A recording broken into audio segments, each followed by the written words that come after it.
দ্রুত কাজে মন্ত্রিত্ববাজি, ভবিষ্যতে মন্ত্রী হবেন কিনা ঠিক নেই। দিনহাটায় সুইমিং পুলের কাজের সূচনা, ঠিকাদার সংস্থাকে 6 মাসের ডেডলাইন দিলেন মন্ত্রী উদয়ন গুহ। উত্তরবঙ্গ উন্নয়ন দপ্তরের 4 কোটি টাকা বরাদ্দ এই সুইমিং পুলের জন্য। কথা বলবো, আরো বিশদে জানবো। আমার সঙ্গে রয়েছেন শুভঙ্কর। শুভঙ্কর, কি বললেন মন্ত্রী উদয়ন গুহ?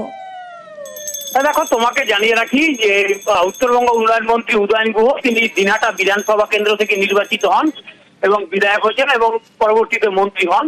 আজ বছরের প্রথম দিনে দিনহাটায় একটি উত্তরবঙ্গ উন্নয়ন দপ্তরের 4 কোটি টাকা ব্যয়ে সুইমিং পুলের কাজের সূচনা হয়।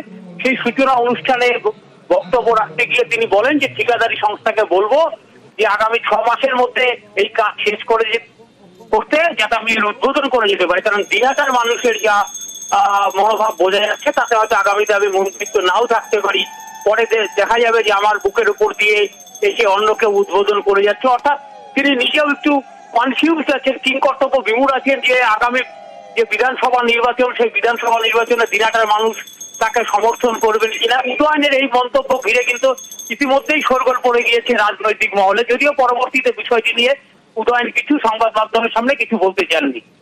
ধন্যবাদ শুভঙ্কর।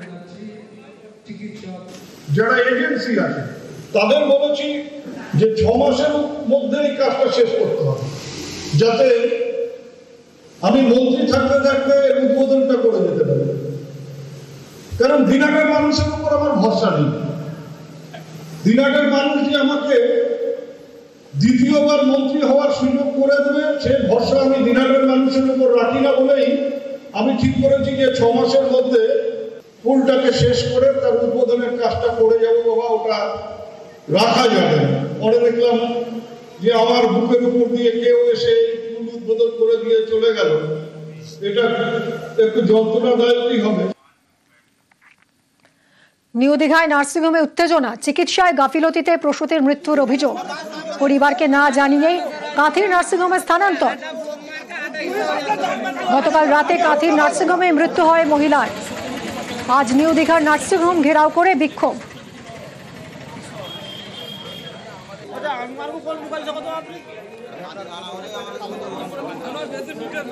কথা বলবো পঙ্কজের সঙ্গে। পঙ্কজ, ঠিক কি অভিযোগ আর এখন কি পরিস্থিতি? পুলিশ বাহিনী এসে ওই যে নিউ দীঘা নার্সিংহোম কিন্তু যেখানে বিক্ষোভ চলছে সেই বিক্ষোভ কিন্তু নিয়ন্ত্রণে এনেছে। যেখানে অভিযোগ আনছে রোগীর পরিবার যে মনিকা বসান এলাকার যে প্রসূতি ছিল সালেমা বিবি, তিনি গত রবিবার ওই নিউ দীঘার নার্সিংহোমে ভর্তি হন। যেখানে অভিযোগ করছে পরিবারের পক্ষ থেকে যে সিজার করার সময় তার কিন্তু গাফিলতি দেখা দিয়েছে। সেক্ষেত্রে রোগীর পরিজনকে না জানিয়ে ওই নার্সিংহোমের মালিক এবং ডাক্তার মিলেই কিন্তু কাঁথিতে একটি নার্সিংহোমে স্থানান্তরিত করার পরে সেখানে কিন্তু চিকিৎসারত অবস্থায় মৃত্যু হয়। তবে প্রসূতির মৃত্যু হলে কি হবে, প্রসূতির যে বাচ্চা, যে শিশু কন্যা কিন্তু জীবিত রয়েছে। সেই ক্ষেত্রে রোগীর পরিবারজনেরা আজকে কিন্তু যে নিউ দীঘা রয়েছে, নিউ দীঘা নার্সিংহোম রয়েছে, সেই ডাক্তার এবং যে নার্সিংহোমের মালিককে ঘেরাও করে বিক্ষোভ দেখায়। ঘটনাস্থলে উত্তেজিত সৃষ্টি হয়। সেখানে কিন্তু যেখানে দীঘা থানার বিশাল পুলিশ বাহিনী আসে নিয়ন্ত্রণে, প্রায় ঘন্টা ধরেই কিন্তু বিক্ষোভ চালায় প্রসূতির পরিবারের লোকজনরা। মিমি, ধন্যবাদ। 10টা পরে যখন 10টা 10-এ যখন ঢুকায় বাচ্চাটাকে তখন বের করে 12টা 15-তে, বাচ্চাটাকে 12টা 15-তে, রুগীকে বের করেছে 1টা 45-এ। বের করানোর পরে রুগী এসে কথাবার্তা বলেছে ভালো, নার্স এলো তাড়াতাড়ি, পেট থেকে চিট তুলেছে, ভিড় লাগিয়েছে। লাগা দেওয়ার পরে 10 মিনিটের পরে বলছে তোমার রুগী এখানে সিরিয়াস আছে, তুমি রুগীকে অন্য জায়গায় নিয়ে যাও। তখন ডাক্তার অ্যাম্বুলেন্স ডেকে এখান থেকে পাঠিয়ে দিয়েছে কোথায়, ওই সাই বাবা হসপিটাল, সাই বাবা নার্সিংহোম কাঁথিতে, দারোয়া রাস্তায়। তারপর পরে ব্যালাট লাগিয়েছে, রুগী মারা গেছে। এ ডাক্তার সেখান থেকে লুকিয়ে পালিয়ে এসছে। শাস্তি চাইছি, এ ডাক্তাররা শাস্তি চাইছি, যেমন ও করেছে তাকেও আমরা এইভাবে করবো, এর লাইফ টাইম করবো। 1000-এরও বেশি কালী প্রতিমা, সব প্রতিমাকে একসঙ্গে পুজো, নাম তাই হাজারি কালী পুজো। সুন্দরবন লাগোয়া হিঙ্গলগঞ্জে এই পুজো ঘিরে পুণ্যার্থীদের ভিড়, মেলাও বসে।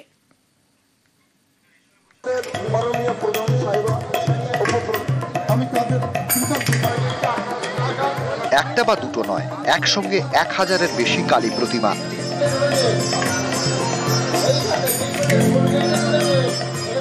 একদিনে একসঙ্গে সব প্রতিমাকে পুজো করা হয়, এটাই এই পুজোর নিয়ম, তাই নাম হাজারি কালী পুজো।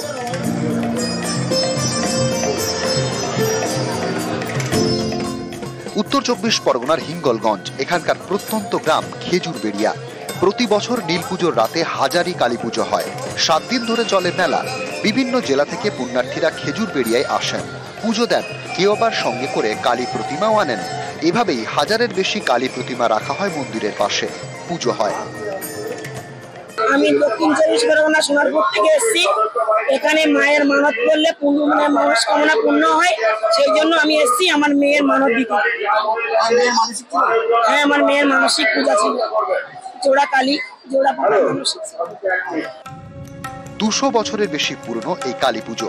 স্থানীয়দের দাবি, একটা সময় কখনো নদী বাঁধ ভেঙে গ্রামে জল ঢুকত, কখনো প্রাকৃতিক দুর্যোগে বাসিন্দারা ঘর ছাড়া হতেন। প্রত্যন্ত এলাকায় কেউ অসুস্থ হলে চিকিৎসার ব্যবস্থা নেই। সেই সময় সন্ন্যাসী মণ্ডল নামে এক ব্যক্তি নাকি স্বপ্নাদেশ পান। এরপরেই কালী মন্দিরের প্রতিষ্ঠা করা হয়, শুরু হয় পুজো। শুরু হয়েছিল এলাকায় প্রাকৃতিক বিপর্যয়ে এবং নদী বাঁধ ভেঙে এলাকা প্লাবিত হয়ে এলাকার মানুষের ক্ষয়ক্ষতিগ্রস্ত হতো, এবং তার থেকে অব্যাহতি পাওয়ার জন্য সন্ন্যাসী মণ্ডল মহাশয়, ওনার মহাপ্রাণ, উনি দেবতার কাছে প্রার্থনা করেন এবং ওনার দৈববাণী হয়। সেই মতো অবস্থায় এই হাজারি কালী মায়ের মন্দির প্রতিষ্ঠা করেন এবং এখানে হাজার হাজার কালী মায়ের পূজা হয় এবং হাজার হাজার ভক্ত এখানে এসে মানত করেন এবং উপকৃত হন। হিঙ্গলগঞ্জ থেকে অনুপম সাহা, নিউজ 18 বাংলা। নববর্ষে বর্গ ভীমা মন্দিরে পুজো দিলেন শুভেন্দু অধিকারী। লাল রঙের খাতা হাতে মিছিলে বিরোধী দলনেতা। হাল খাতা নয়, হাল ফেরানোর খাতা বলে মন্তব্য শুভেন্দু অধিকারীর।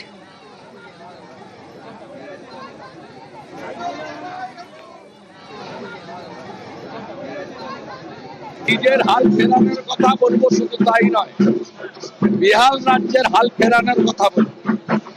সবাইকে বলবো হাল খাতা করুন, কিন্তু এই রাজ্যের হাল ফেরানোর খাতাতেও আপনারা মায়ের কাছে, দেবীর কাছে, ভগবানের কাছে প্রার্থনা করুন।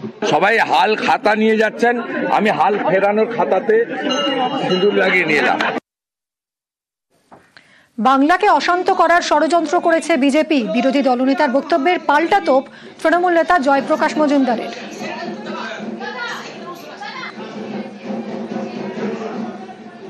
এই পশ্চিমবঙ্গের অবস্থাকে যে তারা খারাপ করার জন্য চক্রান্ত করছেন, সেটা তো এখানকার মানুষ বুঝে গেছে। হাজার হাজার কোটি কোটি টাকা খরচ করেছেন, বিএসএফ কে কাজে লাগিয়েছেন এবং গুন্ডা বদমাইশদের হাতে টাকা পয়সা গুঁজে দিয়ে আগে থেকে অনেক চক্রান্ত করে, পরিকল্পনা করে বাংলাকে অশান্ত করার চেষ্টা করেছেন। ওয়াক অফ বিল করেছে কেন্দ্রীয় সরকার, আবার এখানে এরাই আবার ওয়াক অফ বিল নিয়ে প্রতিবাদে যাচ্ছেন শুভেন্দু অধিকারীরা। নিজেদের বিল, নিজেদের আইন, তারই বিরুদ্ধে এখানে মানুষকে ভুল বুঝিয়ে প্রতিবাদে নামছেন। নববর্ষের মিছিলে দিলীপ ঘোষও। সুবোধ মল্লিক স্কোয়ার থেকে ঠনঠনিয়া পর্যন্ত শোভাযাত্রা বিজেপির। নববর্ষে তৃণমূলকে তীব্র কটাক্ষ দিলীপ ঘোষের।